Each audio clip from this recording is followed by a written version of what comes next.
Good morning, wrestling fans, and welcome to PWR. Today, the man they call Meathead, the lovely Linda Kay. Linda, we know our guy, Matthew Thomas, is on site at WrestleMania last night.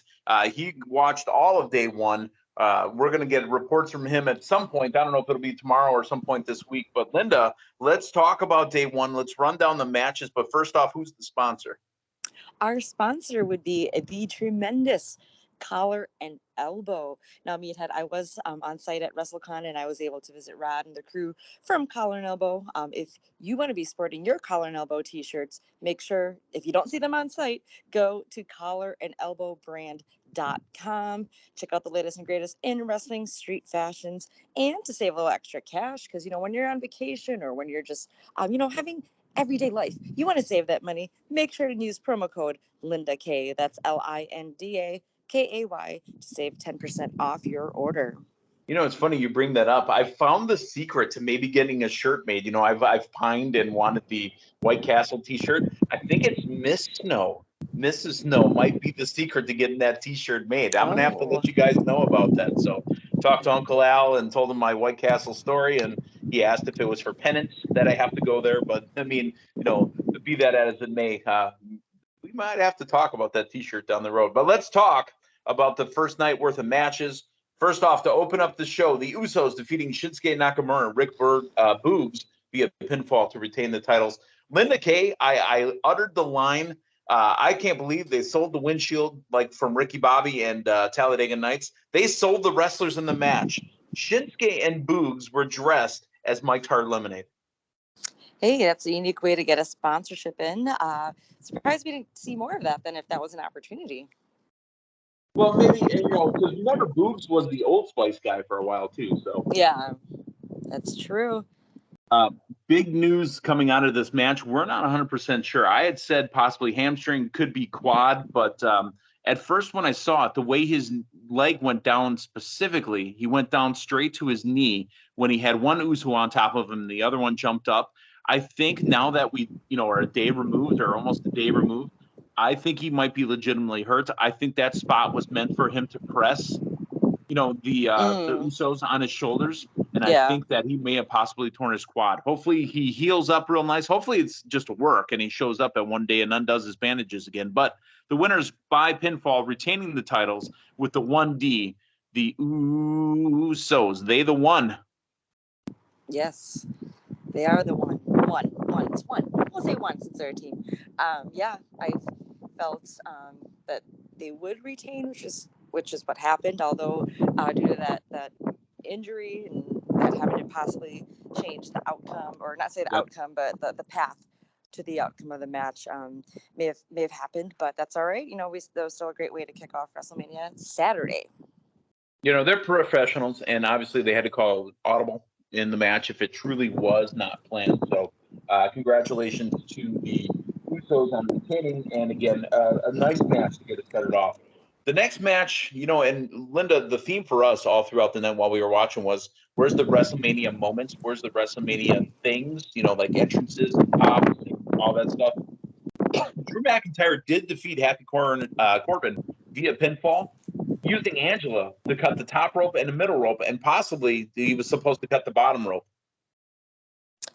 Yeah, Angela comes into play. I know we were joking amongst our conversation with Matthew Thomas. Drew McIntyre, big baby face, but seems like he's using that weapon for some specific reasons. That he's an attempted murderer. It's more heelish, but no.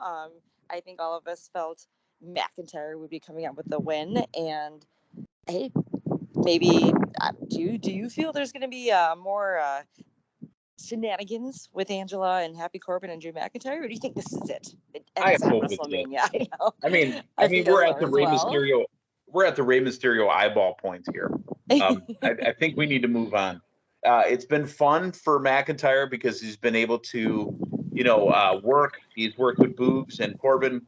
Corbin was up, and obviously, the winner from Friday Night SmackDown of the Andre the Giant Memorial Battle Royal, Madcap Moss. Drew McIntyre's done his job and got those guys lifted up again. But did it drag Drew McIntyre down? We'll have to see. Let's move on, though. The Miz and Logan Paul defeat the Mysterios via pinfall. The Mysterios both coming out of the stage. It looked really cool. Miz and Logan Paul both dressed identically. They win via pinfall, but the Miz hits a skull-crushing finale on Logan Paul at the end. Yeah, that was the surprise right there. As we know, though, a lot of heat from the WWE universe. I mean, we really heard it, especially at Mania Saturday on Logan Paul. So having the Miz then turn on Logan Paul, I think that got some more love to the Miz, indeed. And as we could kind of see, the opposite of what they wanted. Yeah, I too, I saw what Miz was saying or mouthing or heard somebody said that, he's number one. And I know that he's in the reality show world and Logan Paul's more of the social media world, both stars in both realms, but kind of together, linked, I should say, within that realm. But Miz, showing he is number one, he is the best. And despite them being a tag team, hey, sorry, kid, I'm still on top. Sorry, kid. Got to move on. Just like we're moving on to Bianca Belair and Becky Lynch. An amazing match. Linda, the first WrestleMania style something that we got was the promo video that brought Becky Lynch in, Big Time Bex. She had an MCU, Marvel Cinematic Universe, themed history showing everything she's done to bring her into the ring. She looked amazing with that new haircut. She looked hot. I mean, she looked outstanding. Yeah. Bianca looked good as well. So I like a drum line, right? Yeah. Bianca Belair's music to me, and in our conversation with Matthew, we forgot to mention this. Bianca Belair's music to me is very nondescript. So when they were playing, I had no idea what the hell they were playing. When Cena did it, was his drum line at 24? I think it was at 24 where we had the drum line and it was brought in. I think got that so. hook in his song. I mean, there's that hook, right?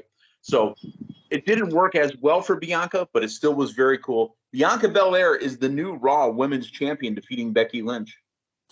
Yeah, ever since we had their first confrontation as well at SummerSlam and that quick 26-second match, I'm glad we've got something further, something more physical. I mean, we've got some matches and interaction between the two of them since then, absolutely. However, this one, being for the title on the biggest stage, that is, I did feel Bianca would come through with it just because we had Becky snatch it from her literally in that 26-second match. So great match between the both of them. And hey, we got a new winner and also some points here on Team Long Time. Just saying. Yeah, that's a title win for you. All right. Yeah, we don't want to talk about PWR draft. I don't feel it's going to be going my way, so we won't talk about it today, but we will give the results of the 2021-2022 season of the PWR Fantasy Draft in the coming week once the accounting firm, Dewey, Cheatham, and Howe, calculates all the ups and the downs and the lefts and the rights, and I find a way to get Christopher Daniels to save it for me. I don't know. We'll figure that out. I saw Christopher Daniels at WrestleCon. I should have brought up some PWR Today fantasy draft history with him. That's right. All right. Seth Rollins had his own personal main event, but he wasn't told who it was going to be. It became Cody Rhodes, the American Nightmare. Linda, thoughts on Cody returning, thoughts on the match, and thoughts on where this was placed in the card. I thought it was perfectly placed in the middle. Right. I agree with that as well. I like how there was still some element of mystery, some questioning leading up. Like, could it actually indeed be Cody Rhodes? They were mentioning Shane McMahon possibly returning, the lights going off. Could it be, or there were murmurs of it possibly being Bray Wyatt. Hey, it could have been The Undertaker for all we know. The lights did go out. Right. No, but we did get what we were expecting, that being the American Dream. Cody Rhodes making a huge return. Sorry, Nightmare. I'm thinking of his tattoo. Sorry, his dad. The American Nightmare. Thank you. Cody Rhodes making his huge return back to WWE. And Meathead, I said this to you. I know he felt it down to the core. Him, being gone, was it 6-7 years ago? Probably not going to make his return to this company. But yet Here we are with him on the grandest stage of them all with a huge reception. Like everybody, I didn't hear, definitely not the boos that we last heard him, over in AEW since his departure there. Yeah. Well, we'll talk to Matthew about being in the building. You know, what was bigger, the return of Cody and the pop surprise of Cody, or when we get to what happened in the end of the show here? Let's talk about Charlotte Flair and Ronda Rousey. I was convinced, Linda, that Ronda Rousey was going to win me title win points in the PWR fantasy draft. However, Charlotte Flair retained via pinfall over Ronda Rousey. Is this the end of Ronda Rousey, or are we going to get more from her? I think we're going to get more. I mean, a big thing leading up to this match was Charlotte calling Ronda a one-trick pony. And Yeah. I'm really surprised that Ronda lost via pinfall. I think if it was something bigger, it would have been a tap out to Charlotte. But this makes me feel this is there's still unfinished business left between the two of them. I think so.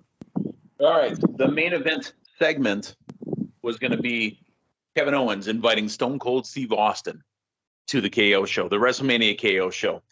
We had also talked before that, you know, it being WrestleMania, where was his tie? He's wore his tie over his shirt before when it's official, fancy, right?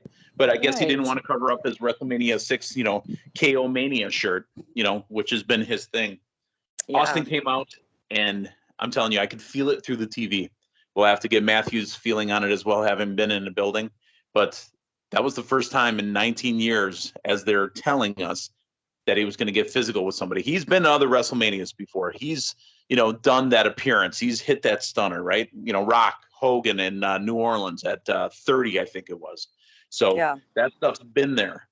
However, Kevin Owens in the KO show says, I challenge you to a match, a no-holds-barred match. Are you a coward? Well, you know, without hitting all the highlights of it, there was a match. And, Linda, it wasn't a, you know, Fez press. It wasn't a, you know, mud hole stomping, corner, fingers, stunner, and beer. They put on a main event pay-per-view match. Yeah. You know, I was expecting the KO show, sure. You know, we got the chairs in the ring. We got the KO set. Very minimal for a WrestleMania KO show, I felt. But then again, all it took was Stone Cold just to kick it down. Perfect. We got... After he came out on his ATV. Yes. Popped huge at that as well. Yeah. And then being a no-holds-barred match at that. Wow. And the match itself was probably like 15 minutes or something. That whole thing, it was like there was like a Attitude Era main event match, which ran about 15 to 20. Yes, so we definitely got more than what we expected, and we got to talk about that suplex on the concrete. We got to talk about that. We saw KO and Stone Cold going into the crowd. Austin was not expecting that, let alone getting suplexed on the concrete, which I think all of us felt was going to be KO, but nope. Right. Well, we knew the table was going to be KO, even though KO was setting it up. There was going to be KO going through that table. Austin wasn't taking that table. Mm-hmm. But man, obviously, he seemed okay, cool. But I loved how this match, obviously it being a no holds barred match, then also, you know, went at the entrance and we got some revenge, some back on KO, him taking the suplexes onto the floor there. So and on the stage and all that. KO did hit a stunner on Steve Austin. Steve kicked out at 2. Steve hit the stunner on KO. It's a 1, 2, 3. Linda, you brought this up to me, and again, I want you to tell us about it. The significance of Byron Saxton coming into the ring. Yeah, I'm glad we all got to witness that because during the COVID era on 316 Day, that specific Raw, it was the Stone Cold Raw where Byron Saxton did get his stunner in the ring by Stone Cold, but it was to no one, no audience, no fans. That was when that whole COVID era thing was just still just so odd. I mean, no audience. Yeah. This time, instead of in front of no one, we got it in front of nearly 78,000 people. How about that moment, getting that Byron Saxton? And Byron drank, and then he spit and bounced. I love it. Tremendous. Because the one, you know, the first ever stunner, like on Vince just collapsed. I mean, if you ever go back and watch the history, he just collapsed. I like the exaggerated bouncing around. Scott Hall used to do that one a lot too. Oh, The Rock. Yeah. Linda, that is the recap of night 1. Like I said, you know, you and I should be going. can, you know how we do. We'll just show up. Hey, is there a ticket? Oh, great. We'll just walk in. So we're supposed to be at night 2. We'll figure out what happens. I might be in the tailgate. I might be in the parking lot the whole time. I have no idea. But we will have a recap of that. I don't know if it's going to be airing Monday or Tuesday. We'll let you guys know. We appreciate you listening in. Make sure you like, subscribe, and comment on these videos as well. A lot of big things coming up for PWR today in the new season and new season of PWR Fantasy Draft too. But I don't want to talk about that right now. So for Linda Kay, the man they call Meathead, and for Matthew Thomas, you guys have a good one. Thanks for stopping by. So long, everyone.